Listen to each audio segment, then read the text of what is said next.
Good afternoon, everyone. Thanks for being here. In a moment, you're going to hear from Mayor de Blasio. Then, of course, you'll hear from our Chief of Crime Control Strategies, Lori Pollack, to go over our April crime figures. And first, I'm sure everybody knows about this. All the members of the New York City Police Department are extremely saddened by yesterday's tragic vehicle collision that took the life of police officer Vincent Prasad. Vincent was married, and his wife is 13 weeks pregnant. Officer Prasad was on his way to work at the 101 precinct when it happened, and I want to thank the Nassau County Police, EMS, and the other first responders who did all they could.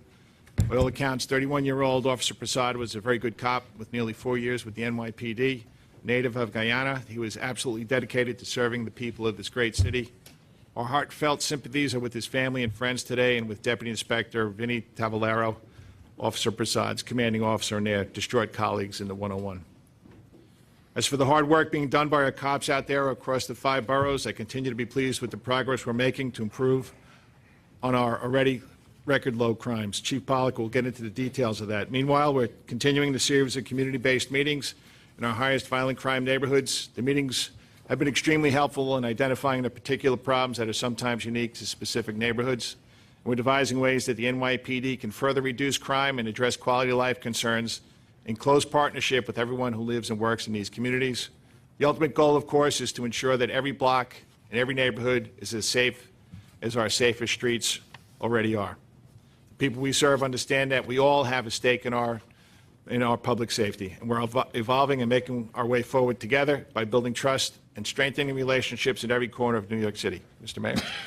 Thank you very much, Commissioner. I want to add my voice to the commissioners. This is a tough day for the men and women of the NYPD, having lost another comrade in a very, very tragic crash. And our city mourns today. This is a young man of real promise who devoted himself to this department and cared about this city and was just starting a family, as you heard, and that makes it all the sadder. So for the family of Officer Vincent Prasad, just want to say we are all thinking of you. You're in our thoughts. You're in our prayers. And to all the men and women of the 101 precinct, we're thinking of you as well. And we know what a tough day this is for you. And our hearts are with you, too. This is a time, of course, each month we reflect on what it means in this city to have a police force that does such extraordinary work and what it means for the lives of everyday New Yorkers. And one of the things we all focus on here is seeing the human impact of this work. And every time there's one less murder, every time there's one less shooting, every time there's one less robbery, it means a family did better and someone is still with us. And we take very seriously that obligation. The NYPD, in a way I think is truly extraordinary, continues to build on a record of historic success. April was another record-breaking month. And this is crucial to put in context. It's not enough from the point of view of this department and of this mayor, it's not enough just to keep driving down the statistics and making the city safer. We have to do it everywhere. And the focus this year has been on using the tools of precision policing and neighborhood policing to really drill down and focus even more intensely on 6 precincts, which the Commissioner identified in January as needing further focus because we know we can do more and help people in those communities to be safer and to feel safer. And those precincts are the 2-5, the 4-0, the 4-1, the 4-2, the 7-3, and the 7-5. So that effort continues to deepen, and we'll be reporting on it throughout the year. But the big picture for this city is positive. Chief Pollack will go into the details in a moment. But overall crime down 6% versus April last year. Murders down April to April 34%. Those are very, very good indicators. And it continues to be done while deepening the relationship between police and community. I've talked before about the fact that the NYPD is doing things in such an intelligent fashion. I've talked to people around the country about this. You know, the fact there was 150,000 fewer arrests in 2018 than in 2013, and crime continues to go down steadily, is miraculous. And that's part of what makes this department so special, and you can see it in the deepening bond between the police and our communities. So I want to thank the Commissioner, thank his team for another strong month, and just a few words in Spanish. Abril ha sido otro mes extraordinario para nuestra policía. Al empezar este año, notamos un aumento en homicidios. El NYPD ha puesto trabajo extra en las comunidades afectadas y este abril tuvimos menos homicidios que el mes de abril del año pasado. Con la ayuda del NYPD, Nueva York seguirá siendo la ciudad grande más segura del país. With that, over to you, Chief Pollack. Good afternoon. Total index crime for the month of April is down 6%. We are at an all-time April low, and for the first time in any April, we recorded fewer than 7,000 index crimes, and the decreases are reflected in all 7 major crimes. We had a record low number of murders this April with 17 versus 26, a reduction of 34%. At the end of April, our year-to-date murders were up 88 versus 86. Almost half of the 17 murders in April were shooting deaths, which brings us to shootings, which are up 13 for the month of April, 62 versus what was a record low of 49, and up 22 for the year, an increase of 11%. The shootings during April are spread out across the city, and Queens North experienced the largest increase of 7 versus 0, with gangs, drugs, and 1 robbery as the motives. Housing shooting incidents are up in April, 15 versus 8. Those incidents are also spread out amongst housing in the 5 boroughs, and gang violence is a factor in our shootings. Over 50%, or 32 of our shootings, are gang-related. The crime of rape is down 16% for the month, 141 versus 168, a reduction of 27. As you see in your crime brief, the biggest reduction is in same-year reporting, and out-of-year reporting is almost even. Domestic rape is the category that has remained even with last year. Domestic rapes account for almost 45% of our month-to-date and year-to-date reports. The April robbery number fell below 900 for the first time in CompStat history. The April burglary number fell below 800 for the first time in CompStat history, falling lower than the previous record low in 2017 of 921 burglaries. Since the beginning of the year, I have spoken about the ebb and flow of crime, but during the last 7 months, we have seen consistent reductions in robbery, burglary, auto theft, and total index crime. We are 1/3 of the way through 2019, and we are seeing record lows for our year-to-date crime with reductions of over 6%, which translates into over 1,900 fewer crimes so far in 2019 over 2018. Thank you. All right, thanks, Lori. Any questions about the crime statistics? Yep. So I know hate crimes are up, I think 67% this year. Do you want to talk a little bit about how the NYPD approaches that? Do you hire more hate crime task force members? Or? Chief Shea will speak about that. Dermot?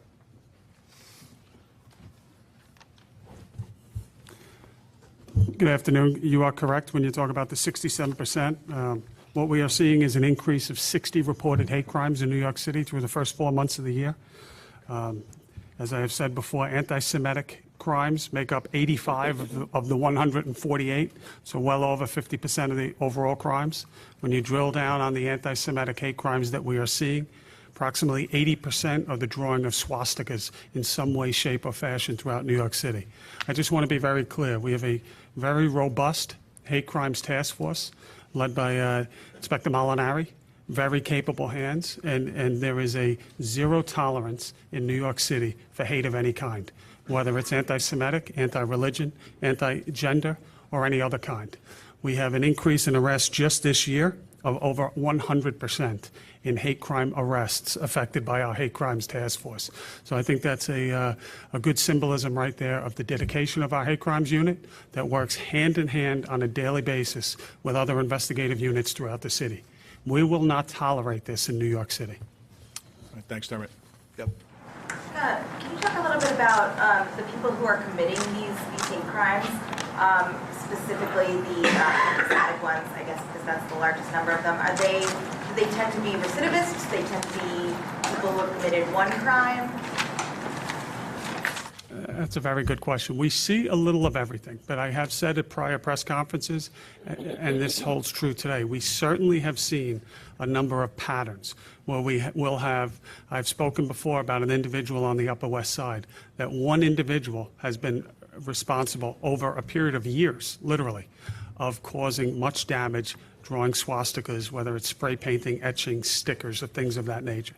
So in trying to pinpoint who we're arresting, we do see a myriad of different ethnicities, different ages, et cetera.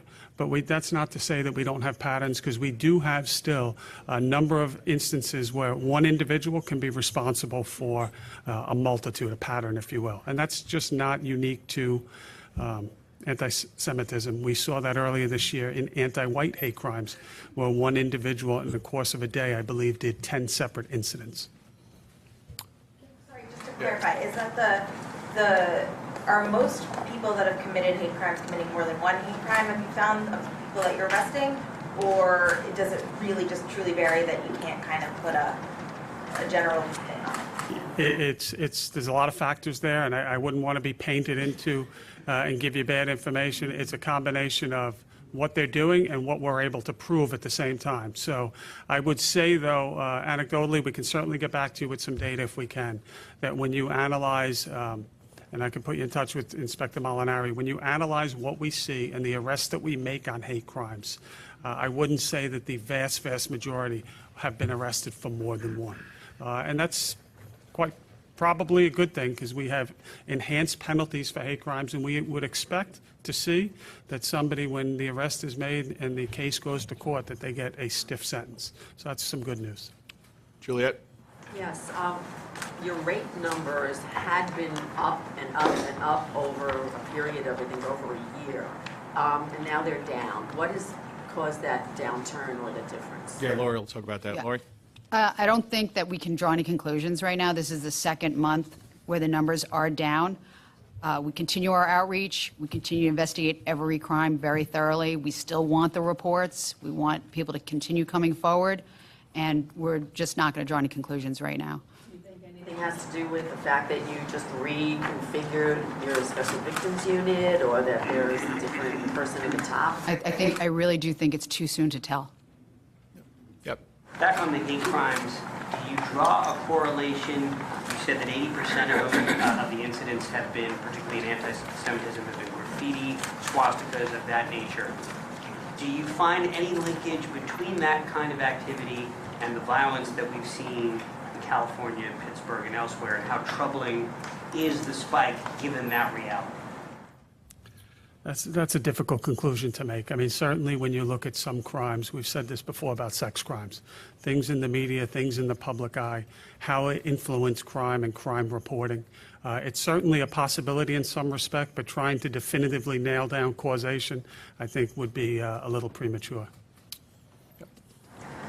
Commissioner, yesterday there were a number of hate crimes the last couple of days, but yesterday specifically there was one in Crown Heights where somebody spit at somebody who was Jewish, accused him of being a member of a cult, and it was a pretty ugly crime. I wonder if you're investigating it, and I also have another question. Dermot, you have that one? Sure, I do. I'll speak to two, actually, Marcia. Two that shows the collaboration that we have. At least one of the two, and I believe both, were not initially reported directly to the police. They were reported to the Anti-Defamation League, and due to the collaboration that we have with many partners across the city, they were funneled to Inspector Molinari and his team. In the one in Brooklyn, both of these incidents have been initially triaged, if you will, by the Hate Crimes Task Force, and they're under review. I will say that in both of these incidents, the 19th precinct and the one, I believe, in the 7-1, you had incidents that occurred on the street where individuals came in contact with each other and got into some sort of a dispute before any mention of hate or any type of further activity was involved. And then subsequent to a dispute, specifically in the Brooklyn case, then there was comments made anti-Semitic in nature. We have a report on it. It's currently being reviewed by the Hate Crimes Task Force. And if I could just ask the Commissioner and the Mayor, your thoughts about why there has been this increase not only in New York City, but really a lot of other places in anti-Semitic. I think it's really clear, Marcia, the forces of white supremacy have been unleashed, and as you know, those are profoundly anti-Semitic forces. I think what's happening here in this country is that a lot of folks used to be told it was unacceptable to be anti-Semitic, it was unacceptable to be racist, and now they're getting more permission. And what I'm seeing around the country really worries me, that these nativist forces who don't like a whole lot of people who make up America today, including the Jewish people, are coming out of the woodwork, and we've got to fight them back. We've got to make very clear it's unacceptable in our society, and the best way we do that here is by finding the perpetrators and prosecuting them and ensuring that they feel the consequences of their acts. So do you have a message to New Yorkers about this? New Yorkers can really help by reporting any act of hatred, whether it's anti-Semitic or any other kind, because we have to show there will be consequences. And the NYPD is doing an amazing job. And when you look at how many people they've caught and how many people have been prosecuted, it's very, very clear that if you commit a hate crime, the overwhelming likelihood is we're going to find you and you're going to pay the price. But there are some people who are committing crime that we don't even hear about. We can't let that happen. That just lets the cancer grow. So my message to all New Yorkers is we will protect you. We're going to not ever take a hate crime lightly, but we need the help of the people identifying any time when someone does one of these hate crimes. Yeah, just to build on that a little bit, just that the message from the NYPD is that there is zero tolerance for any hate crime. It doesn't matter what the group is. And that's why we're so fortunate to have Inspector Mark Molinari in charge of our hate crimes unit. This is something that they do every day, and if they do see a link with any sort of groups, that information goes immediately over to our Intelligence Bureau, and it's fully investigated. Yep. Continuing on hate crimes, is there one part of the city where it's concentrated, or is it spread throughout? We certainly see a number of incidents in Brooklyn, but there is no part of the city that I would say that we haven't seen in some shape hate crimes reported. It tends to be spread out, but if there was a concentration I would pinpoint, it would be Brooklyn. Tony? On the rape issue, are you noticing any different pattern in the prior year rapes that are coming in to drive the numbers? Are they abating? Are they staying the same in terms of proportion of the rape count? The out-of-year reporting this year is, this month is even, so we're not noticing any pattern right now. Again, on Special Victims Division, given all the changes top to bottom, and given that it's been quite a little while, for a couple months since these changes were made, what's the turnover rate when it comes to cases being investigated and closed, and how does that vary to the turnover rate prior to these changes? Is that the turnover rate you're mentioning regarding special victims cases? And when I say turnover, I mean how long it takes for a case to be solved. Yeah, there really is no solid answer in that, and I think that's by design. We've worked very closely with many different advocate groups to hear their voice, to hear the voices of the victims of sexual assaults more clearer than ever before. And one of the resounding lessons that we have learned over the years is to move at the pace of the victim and to allow the victim the freedom, to give them that opportunity to step into an investigation and to step out of it when they're not comfortable. So to hold to a rest assured, that does not mean that our special victims are not full speed ahead, doing everything possible to catch perpetrators responsible for heinous acts of sexual assaults. But to put I think would be a bad barometer to put a timeline on that when you have cases where individuals are coming to us really routinely at this point, and it's a good thing, where they are not comfortable in going forward. And we get over and over again, and this is a good thing, and we've seen it recently with hate crimes as well, where individuals are coming forward to report crimes and saying, I don't want an arrest, but I feel empowered. I've gotten the message, whether it's through friends, whether it's through outreach, whether it's through advocates. The mere act of coming forward and reporting it is sometimes beginning the healing process. I hope that answers the question. And it was definitely helpful, but when it comes to, let's say, budgeting, where you have to put a number forward and say, this is how many cases we handled with this number of staff working in SVD, do you have any number? We have a very adequate and robust Special Victims Division that can handle and are available to work any and all crimes that come forward. So I would say that the staffing has zero impact. We have a great leader in Chief Judy Harrison. She's doing a phenomenal job, along with the entire division, and they stand ready to investigate any and all sexual assault claims that come forward. And with the additional personnel we put in special victims, the case per investigator number has come down. Yeah. Rich? So at least one civil rights organization has said that there's an increase in anti-Semitism associated with the measles outbreak and the locus of it. Have you seen any hate crimes that are that could be attributed to people, I don't know, reacting to the measles outbreak? None that have been brought to my attention. Dermot? No, we have not. Yeah, and Rich, I want to add, let me speak officially, if you will, and I really want people to understand this is coming from me, coming from the health commissioner. The leadership of the Jewish community in Williamsburg has been 100% cooperative and supportive in addressing the measles crisis. The institutions of the community have been 100% supportive. We have a problem with a very small number of individuals, not organizations, individuals, and they are being deeply influenced, even coordinated, by the national anti-vaxxer movement. So we have to be very clear about this. This is an insidious movement that has money. Some celebrities, as you know, are involved with the anti-vaxxer movement. They have sources of money, and they saw an opportunity to expand their very negative philosophy into Williamsburg, Brooklyn, and they found some individuals who were misguided and believed that they were hearing the truth. We're countering that all the time. We're putting out more and more videos, more and more. We're doing a teletown hall with doctors to answer people's questions and give them the facts. We're doing a lot, obviously, in Yiddish to just give people the truth to counter this horrible, dangerous anti-vaxxer propaganda.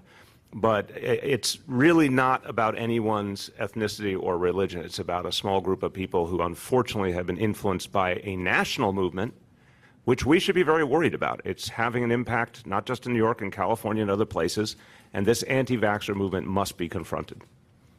Yeah, in the back.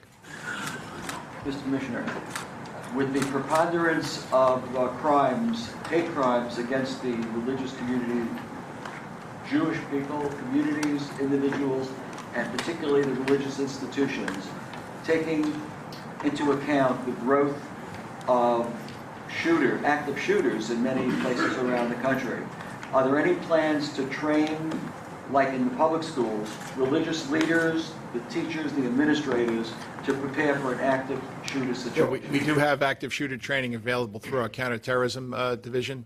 I know Chief Waters at the pre-Passover conference, he did speak to a number of people about that, so that training is available. We'll have to get that to you, all right? I'll have to get you a good number. Gloria?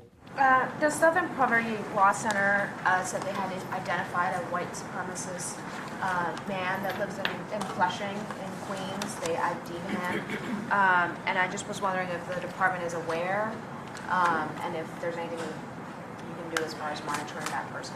Chief Galati will speak about that. Tom? I'd have to take the information from you. I am aware of somebody that we became aware of that was out in Flushing, and it was based on a license plate that was given to us. I'm not sure if that's the case you're referring to. But in the Intelligence Bureau, what's that? Jordan is the last name. I would have to get back to you on that. But we do have active investigations where we are looking at people inside New York City. Any other crime stats questions? Going once? All right, off topic. I had one more on hate crimes, Chief Chair. I was just wondering if you could just give us a straight breakdown of the numbers, how many you've seen year to date compared to last year, and how many arrests you've made compared to last year. I'm being told it's in the press release already, so for brevity, we'll refer to that. Okay. Off topic, police questions. Police question. Okay. Mayor, there was an incident on the MTA bus where a driver was accused of getting measles as a passenger. Did you ever get an update on what happened with that, or did that never occur? No, I mean, that's, if that suggested bias on the part of that driver who's a public employee, that's not acceptable, but I don't know the details of that case. Yep. Commissioner, you tweeted about the actions of the retired ESU detective in North Carolina disarming the gunman in that incident. Can you talk about that, your familiarity with his actions and your pride in his training here in that role? Yeah, he's retired a number of years, trained by ESU, I think who are the best trained cops in the United States. He went down there and he responded to the scene, and because of the brave actions taken by the one student that was unfortunately killed, he had the opportunity to restrain the gunman and place him under arrest. So, just once they leave the NYPD, it's still with him. I'm really proud of him that he was able to do that and stop the shooter from injuring and possibly killing even more people. Yep, Graham. Commissioner, why was the 2015 crash involving the car that the mayor was in reported to the state DMV and following? You condone Inspector Redmond ordering his detectives to basically to cover up the crash, to not say anything about it. Yeah, I mean, obviously I disagree with your characterization of that, but Tom Galati will talk about the incident itself. Tom? Yes, so this is a minor accident that happens back in 2015. It was investigated the day of the accident. The accident report was filed in the 2-5 precinct. The officer that was driving that day was found at fault, so it's far from a cover-up.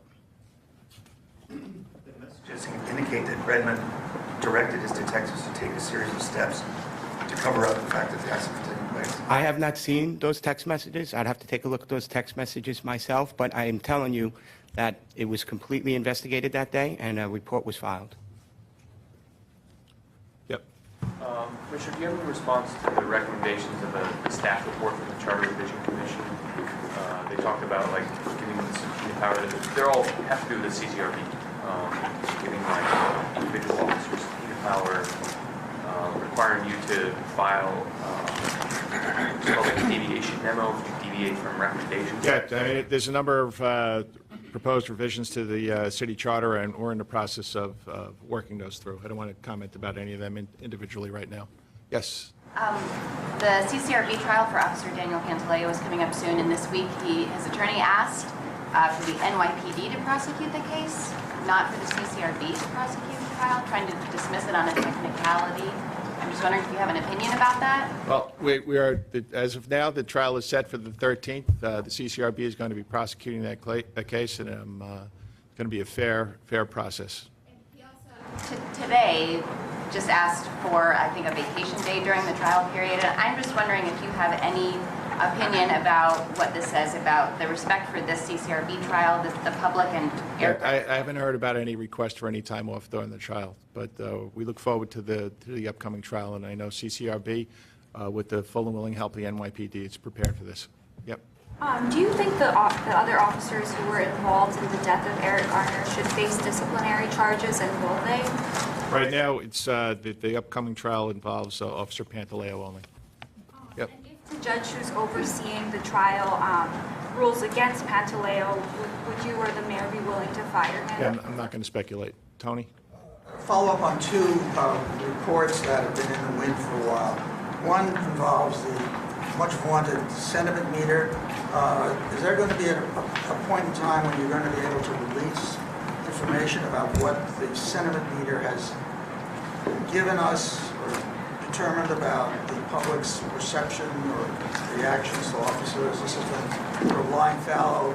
Yeah, we've been talking about this for a couple of years now. And this is very interesting technology, and I'm looking forward to it. It's still in beta form. We're working with the vendor. It gives an indication of trust and safety down to the sector level. We're looking for some way to operationalize that during CompStat, and we don't have that finalized yet. And once we do that, then we'll incorporate. We look forward to incorporating those numbers into our CompStat system. Follow-up is on the RAND study that's being done on neighborhood policing. Is that on target? I think you said that we might see something. Yeah, by the end of June. Yep. Yeah, yes it is. And we look forward to that. Sentiment meter? Sentiment. We need to think of a better name, sentiment, like. What is that? Measuring- It's how people, it's measuring the trust that people have in the NYPD and how safe they feel in their neighborhoods. Work as a poll, as a... Well, it comes over, there's thousands of apps that the research tool, the survey will come up on your phone. It comes up with first a question about New York City, then it'll ask you 5 more questions or so, and some additional questions about how you feel about the NYPD and how safe do you feel in your neighborhood. And it's down to the sector level. It's consistent with neighborhood policing. Gathering that information now? Yes, we are. Again, this has been a process that's been going on for a while. I know I'm meeting with the vendor over the next week or so, so hopefully we'll be able to operationalize that pretty soon. Yep. How's that for a specific answer? Yes. Commissioner, last week there were some photos circulated of you not having a bike on your bell. Bell on his bike. Sorry, bell on. I think a bike on the bell would be awkward. It's a really big bell. It's a really big bell. After police confiscated some people's bikes for not having bells. Okay. Would you tell your officers to stop ticketing them, or would you ticket All right, so them? there's a backstory here, and we do not give out a lot of summonses for no bells on bikes. I got that right.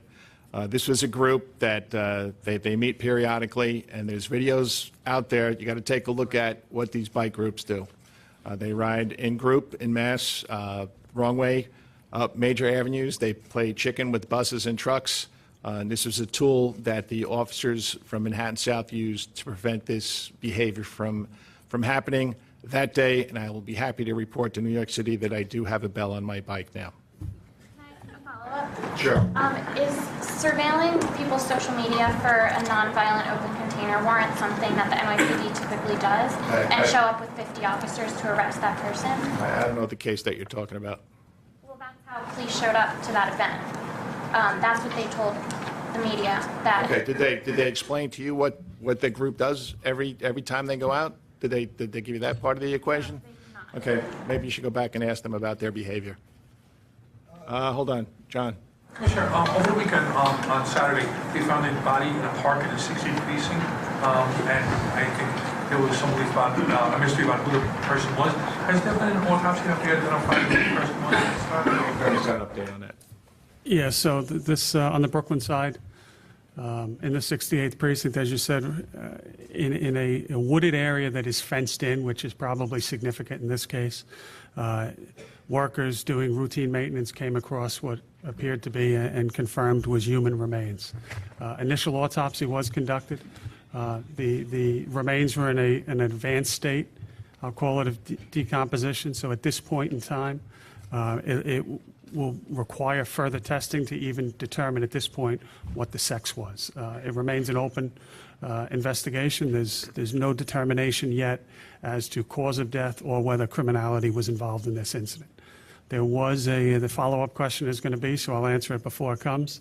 There was what I will refer to as a space blanket. Commonly, if you see people finish a marathon and they throw that wrapper around themselves to keep heat in, that was found in close proximity to the remains. You can speculate, I will not speculate, as to whether it was somebody sleeping there to keep warm or not, but that's the facts that we have now. Again, more testing will be required to determine cause of death, and at this point in time, whether it was criminal in nature or not remains open. On that case, does the heat from the space blanket affect the decomposition? That's a great question that I will not get into the specifics, but this will all be examined by the pathologist going forward. Time for 2 or 3 more, please. Gloria? Commissioner, can you give us an update on that fatal stabbing in the 7-0 with the arrest of the mother and her son? Do you have a motive in that case yet? Yeah, we do not have a definitive motive as of yet as we sit here today. It remains very active, the investigation. Terrible incident from this week where we have essentially 2 17-year-olds primarily involved in this, what turns out to be a stabbing homicide. The individual was stabbed in the armpit area and ultimately succumbed to his wounds. 17-year-old victim, 17-year-old arrested perpetrator. As you said, also arrested was the mother of the stabber. Portions of this event were caught on video, portions were not, but it is our belief that the mother took essentially the murder weapon and kept that from the police in an attempt to hide the murder weapon. The motive, you'd have to go back before you look at that, and we are looking at what incident kicked off before the initial stabbing that took place in the street. We believe that there may have been some other individuals at that location, possibly involved in a disturbance or a fight, but that remains the open part. And hopefully that will shed light as we move forward. This is still fairly fresh in terms of what the entire incident. We are very concerned anytime we have an incident like this, because then the potential for retaliation in other parts of the city.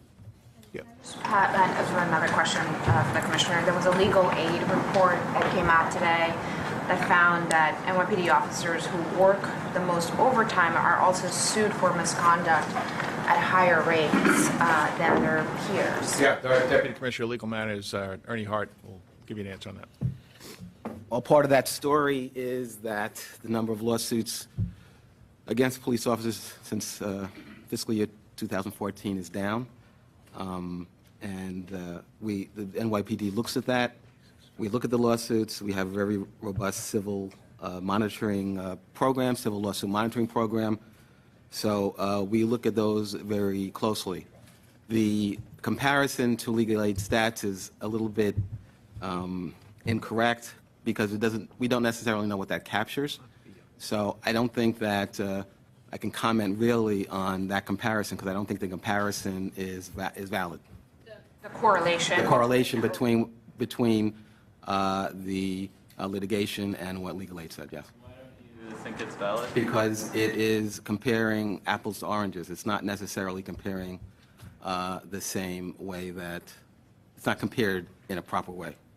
Comparing federal court records to payroll records. You're saying, but we don't know what that's based on.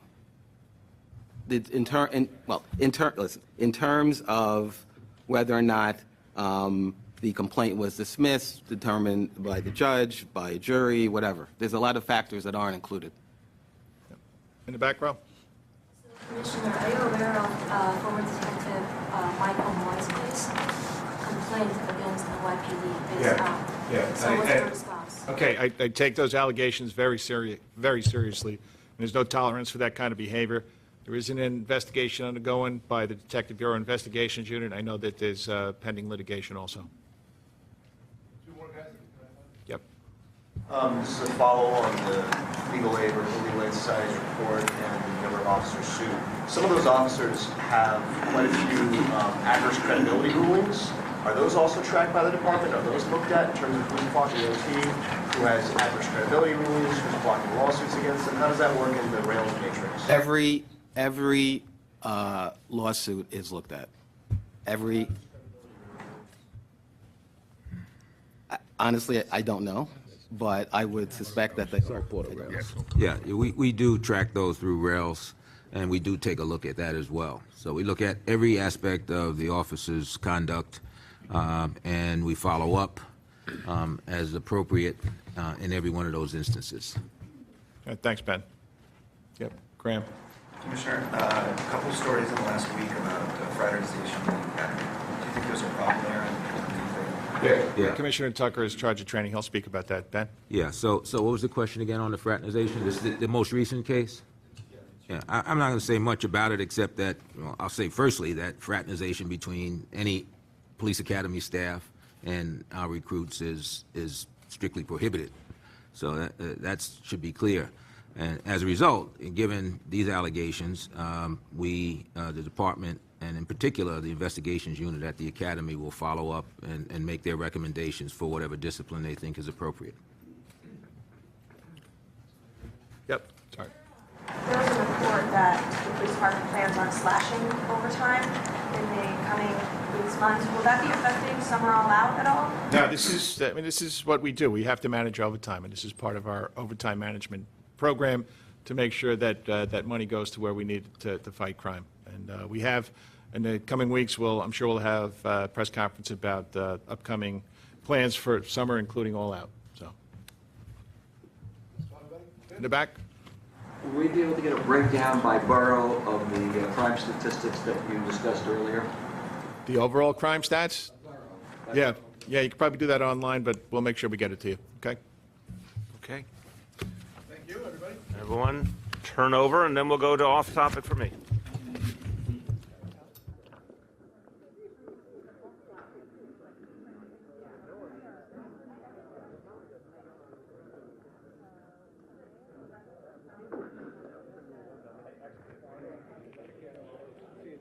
Indoor world record.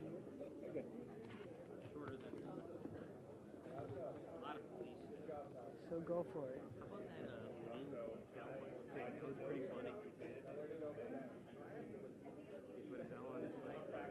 What can I tell you? Huh?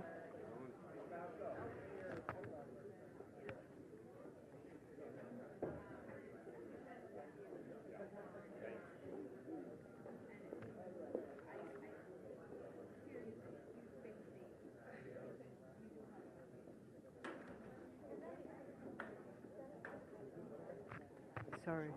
I'm sorry.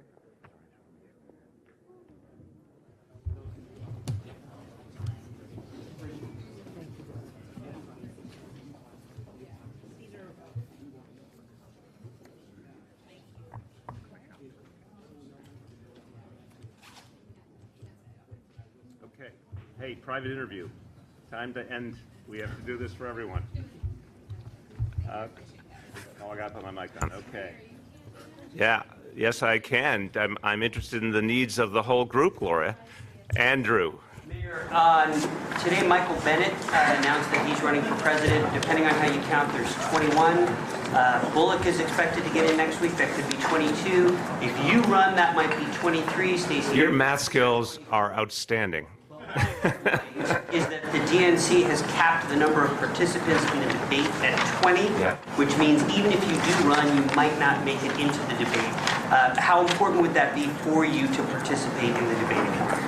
Well, that's the kind of question I would respond to if and when I'm a candidate. The debate is one of many, many factors in the campaign, obviously. But I'm going to make my decision in the month of May, and as soon as we have something to tell you, we'll tell you.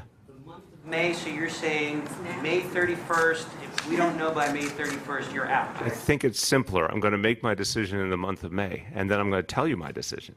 In the month of May? In the month of May. I thought this was a really, wait a minute, I thought this was a really good, easy sentence. I'm going to make my decision in the month of May. I feel like I'm back on the Sesame Street set. I'm going to make my decision on the month of May, and I'm going to tell you my decision. Next May or this? That's good. Yes, Anna. So, Mr. Mayor, on the issue of meeting with lobbyists, given that 46 of your top aides and officials regularly meet with commercial and in-house lobbyists, does it really matter that you're reducing your own interactions with them? Well, in my case, reducing is not the word. I made a decision several years ago to no longer meet with third-party lobbyists. And the other day, I said on the radio, and I should have said it more precisely, but my meaning was exactly correct. Third-party lobbyists are the lobbyists who work for a variety of interests, who are hired by different interests to go and represent them. When people talk about lobbyists, that's what they mean. There's another group which is sort of, as people have interpreted the law, you have, for example, union presidents, labor union presidents, who also decide that because of the law, they assume they should register as lobbyists to represent their own workers, their own union. They don't represent anybody else. So I still meet with labor union presidents. We put it out there, but that to me is not the point that has raised so much public concern. It is the other type of lobbyists. In that instance, third-party lobbyists, I have not met with a third-party lobbyist registered with the City of New York about their city clients in years, period.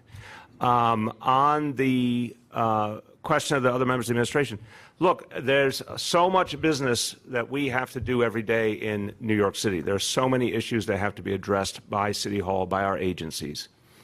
And a lot of the folks who have perfectly legitimate issues they want to bring before the government choose to hire representatives to be a part of that process. We respect that. We work with them. And unlike I think, hardly any other government in America, we disclose which lobbyists met with which officials, and we do that on an ongoing basis. And I think that's a good practice, and I think it's a practice other places should take on as well. Follow up on that. You met with several Amazon executives last fall at Gracie Mansion, and one of them was a lobbyist who works in-house for Amazon. I don't really understand. An in-house, I think it's a huge distinction. Someone who works for a single entity and comes to a meeting just like everyone else who's there from that entity and happens to feel they need to apply under the lobbying law is totally different than the kind of lobbyists that are talked about in the regular public discourse. It just is. What we talk about normally are the folks who represent a variety of interests. There's a regular accounting of all those folks. It's just a different thing. So I've set my standard and we disclose.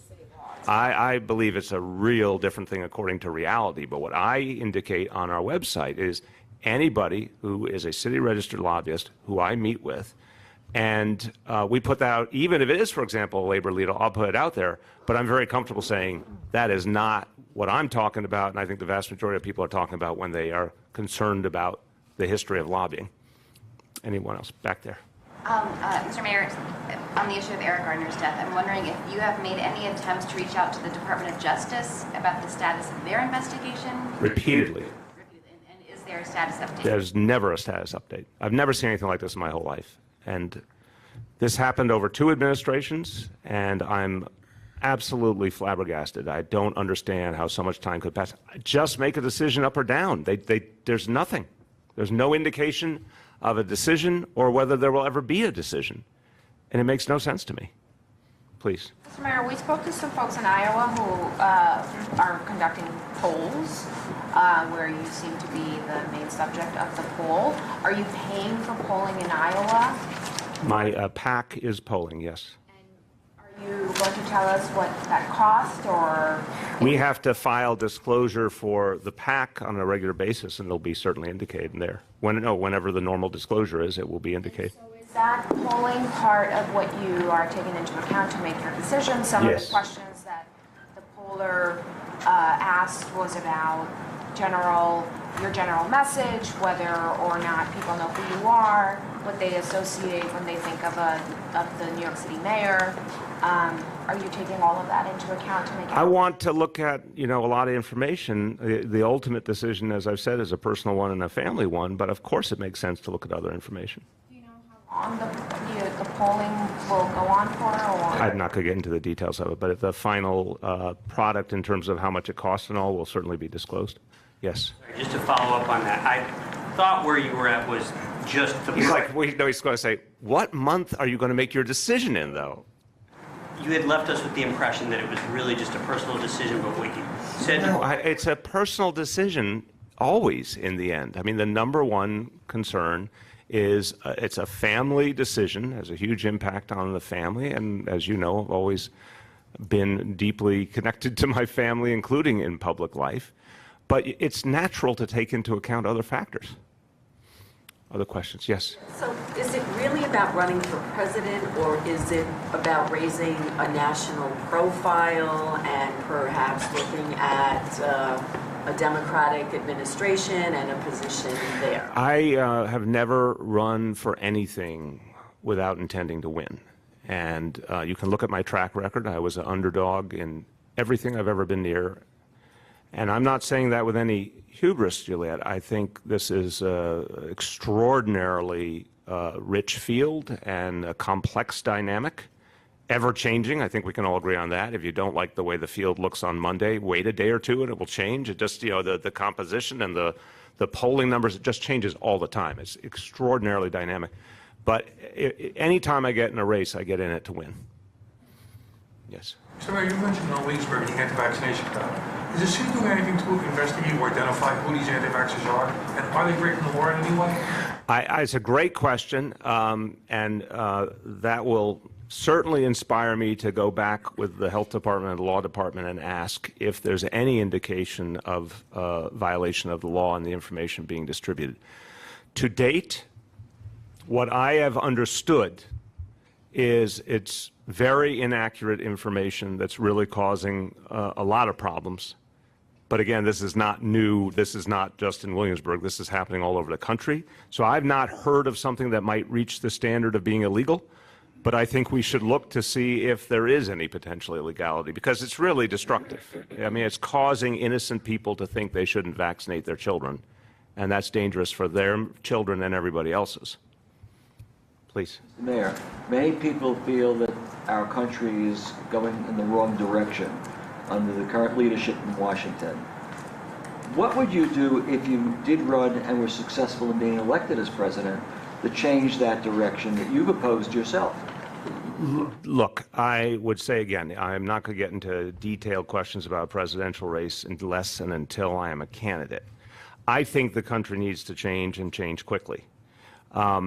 The things we've worked on just recently, the global warming crisis, the fact that New York City is now taking the most aggressive action in the country to address it, particularly with the new buildings mandate law.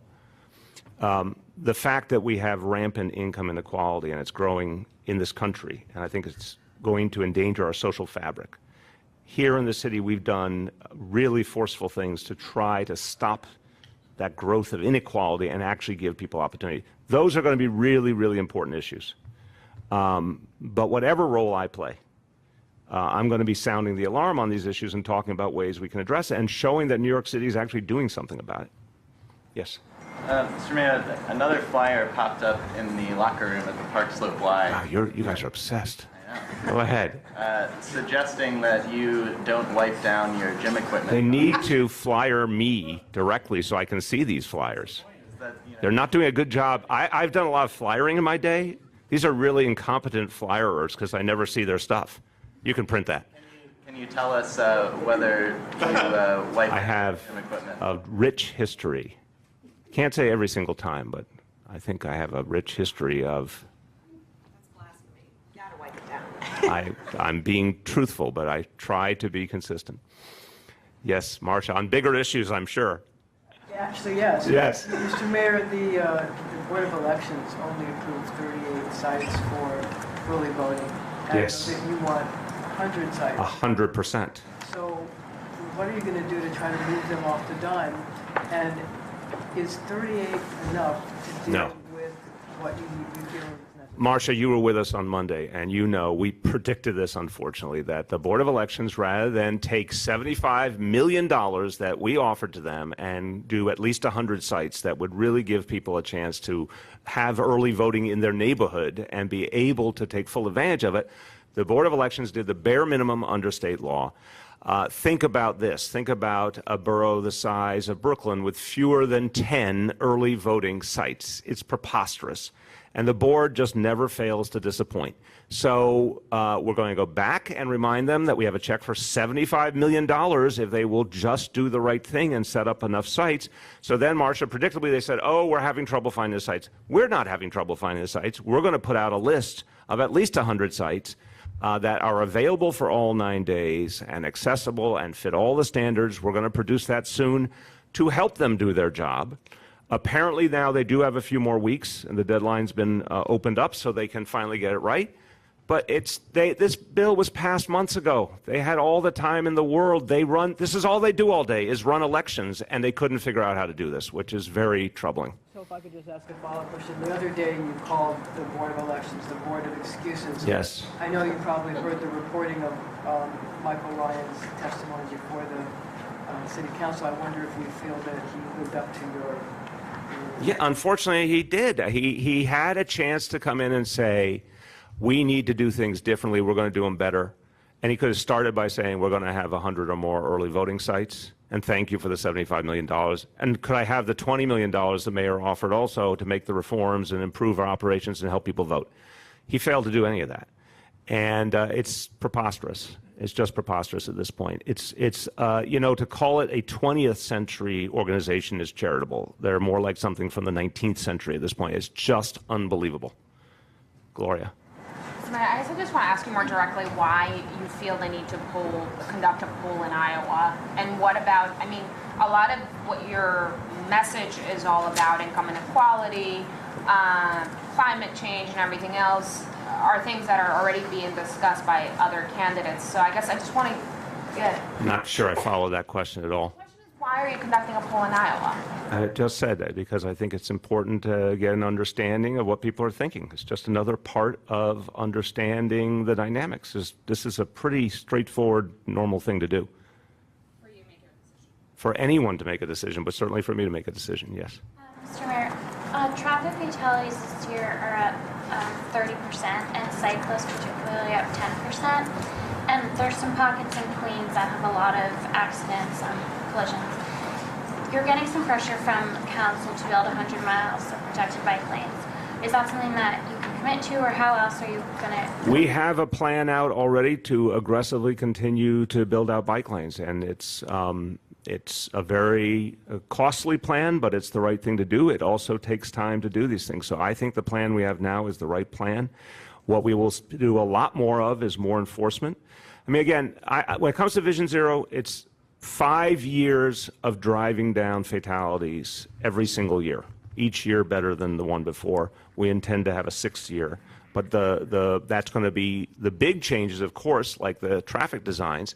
But it's also going to be, we're going to have a lot more speed cameras at schools going forward because we got some much better legislation in Albany that we fought for a long time.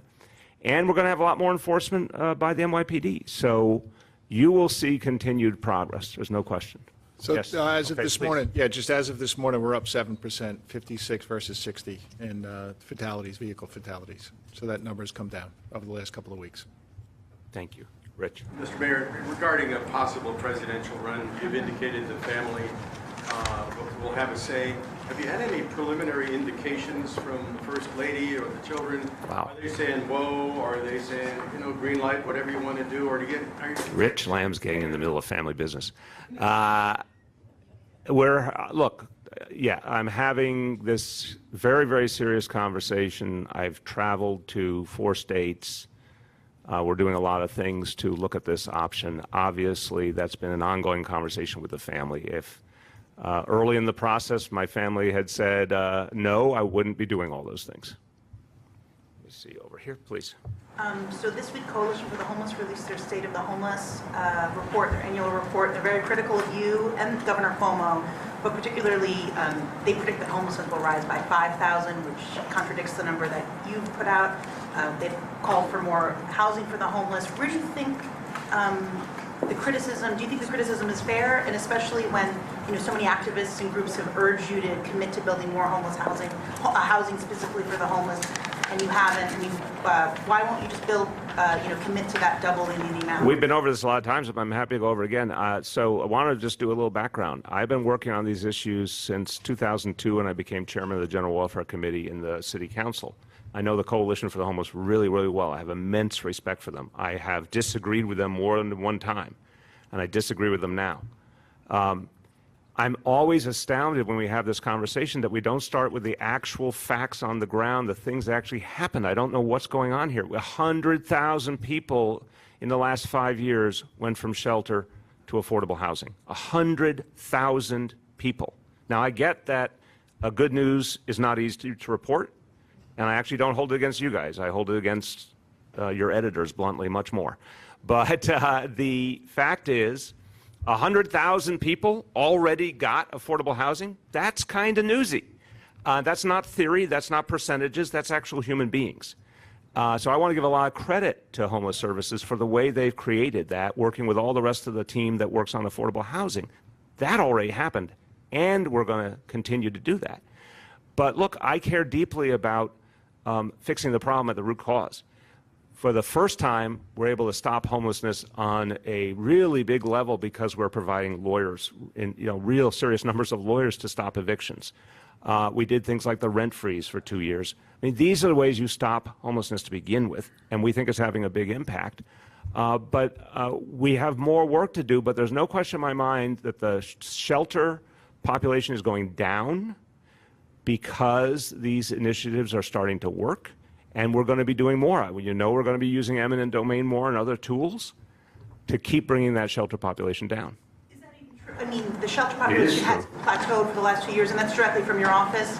It hovers around. It has gone down because we used, and we very clearly used eminent domain to create a dynamic where we were able to do a transaction to take buildings that were shelter and convert them to permanent affordable housing for folks who were in shelter and other residents of those buildings who also will benefit from affordable housing.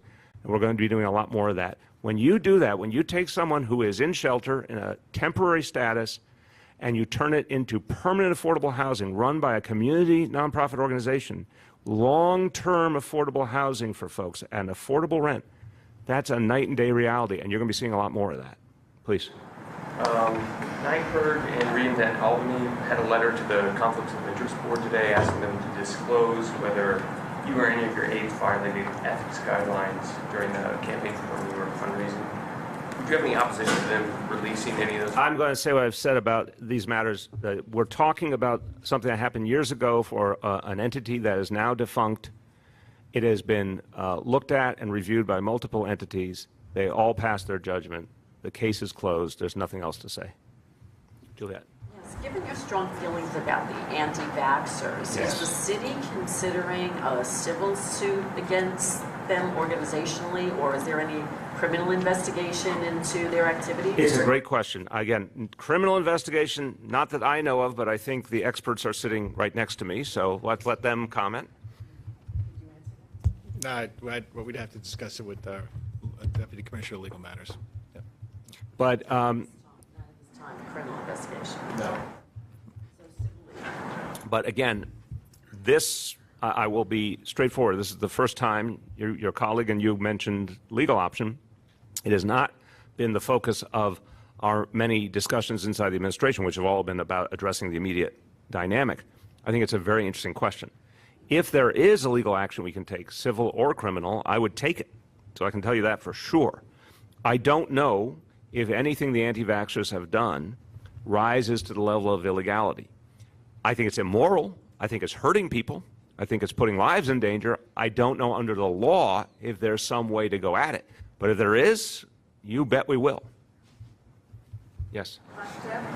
Just back to the question of the BOE, I think Michael Ryan and some others have suggested if the city wants to exert more control over them, they can do it through the budget. And I'm wondering if that's anything you've looked at. There was a question of voting machines, for example. You could specify you have to buy this one with the money, and then they would sort of have to do their work within the parameters of the budget allocation. It's a challenge. It's a fair question, but it's a really challenging dynamic.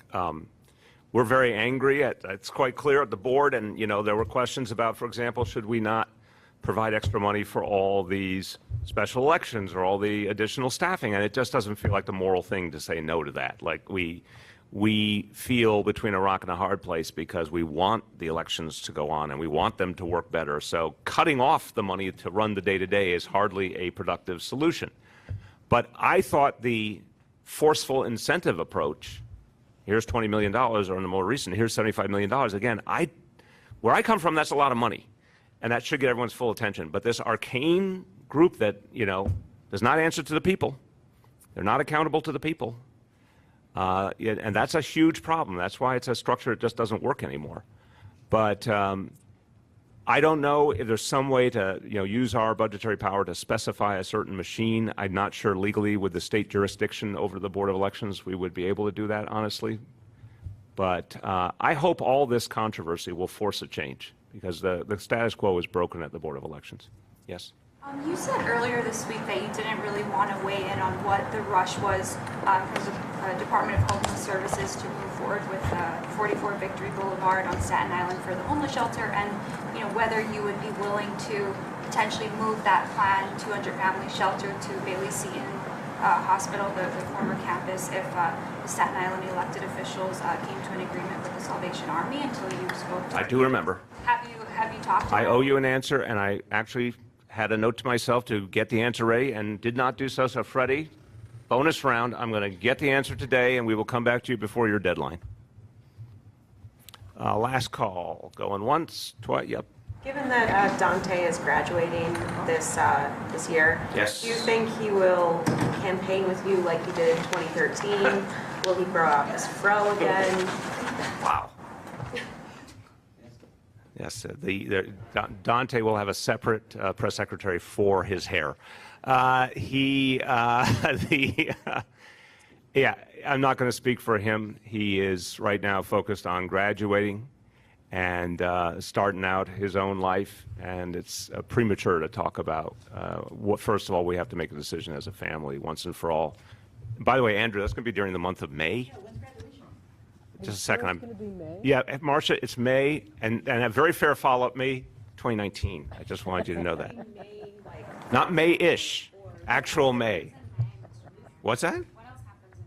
In your life. My anniversary, my 25th wedding anniversary, May 14th, 25 years, married under. What a romantic thing to do.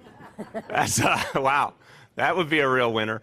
So I will agree that the date, May 14th, falls in May. That was astute. May 8th is my birthday. That's a true statement. Yes. May is a big month. May 8th also does occur during the month of May, but I have no further comment on the likelihood. How old? I am this hour of this day 57. I will be 57 for a few more days. I'm enjoying every moment of it. Did I answer your question? Even this moment? Yes, even this moment, because we're all talking about good things that happen in May. What are you doing with your 25th wedding anniversary? This is a big discussion going on right now. Which one is that? Is that the silver? That is silver. What do you do? You don't necessarily do what everyone does. You do what would be nice to do as a couple. That's what we're going to do. And with that, thank you, everyone.